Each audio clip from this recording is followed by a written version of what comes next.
Here we go. So are you a golfer? Do you play tennis? Maybe you play paddle. How much time do you spend optimizing your game? Maybe you're a chef, you cook, whether that's at home or in a commercial kitchen.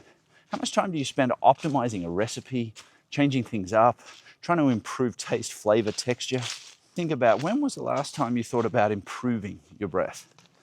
When was the last time you tried to optimize your breathing?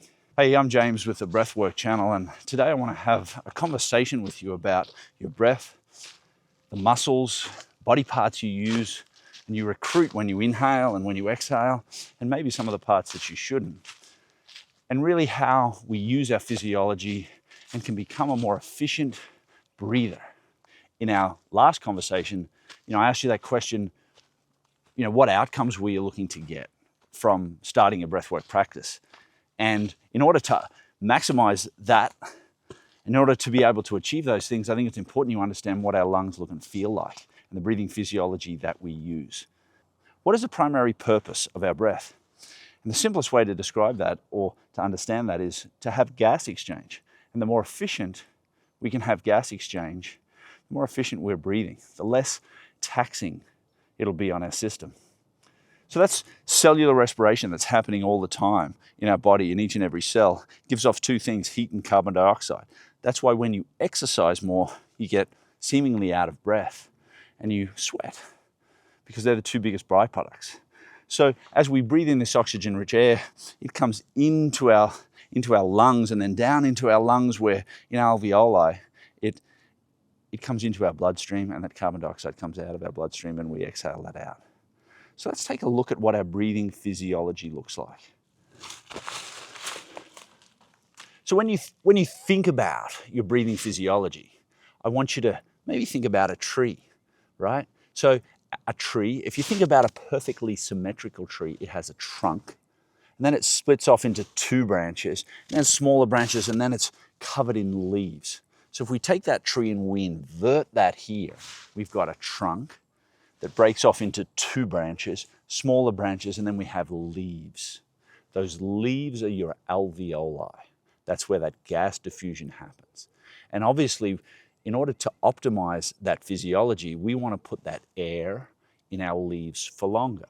So that's why breathing low, slow through your nose gets that air down to where your alveoli are. The reality is more than 2/3 of your alveoli are in the bottom half of our lung. And most of us are born perfect breathers. And up until about the age of 3, we breathe normally and perfectly, optimizing that physiology. Then somewhere around the age of 3, we interact with life a little bit more, we become a lot more audible, and we gain and take on all kinds of breathing dysfunction. So it's really important that we don't build on dysfunction and we understand how to optimize that breathing physiology. Surface area is the big equation here that we want to improve. And by our introducing you to your diaphragm, which is a muscle at rest that sits up here, and when we engage that diaphragm, it pulls down.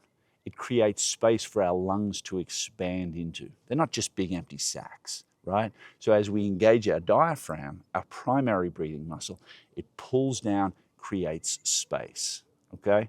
So again, as we breathe low, slow through our nose, we are engaging our diaphragm in a purposeful way, intentional way to expand down that into the bottom part of our lungs to expand that surface area. If we are able to become more efficient breathers, we can reduce our respiration. When we reduce our respiration, we reduce our heart rate. We put less tax on our system. So that's why it's one of the really important reasons to understand and to feel as I take control and become more conscious of my breath. The trickle-down effect on my physiology is always very positive. And like I said, if you've thought about what outcomes you're looking to get, whether I want to improve efficiency as an athlete, I want to reduce my stress, I just want to feel a different way. I want to be able to change my state on cue. Optimizing this physiology within us is key to not only making it safe, but making it quick and effective. As you become a better breather, you have a better life, you have a better quality of life. So that's a lot of information. Some of it may or may not be familiar to you.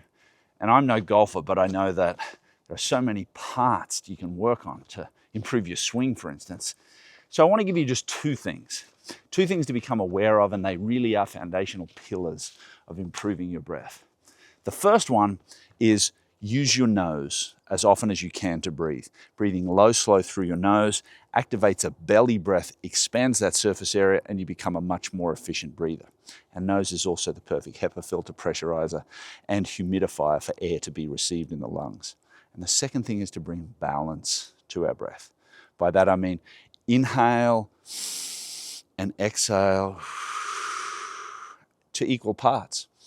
As I talked about in our last conversation, again, that message, what message are you sending? And as you bring balance to your breath, you improve a more relaxing and balanced message to your body. So those are the two things, right? Think about low, slow through the nose and bringing balance to your breath. So I'm looking forward to our next conversation, and I want to chat a little bit with you about, as breathwork explodes, is trending, as I mentioned. A lot of that, with that explosive nature comes, some misinformation, disinformation, both intentional and unintentional. So I want to clear up some of the myths, give you an important foundation to build upon. So remember, low, slow through the nose, bring balance to your breath, and I look forward to next time we can chat.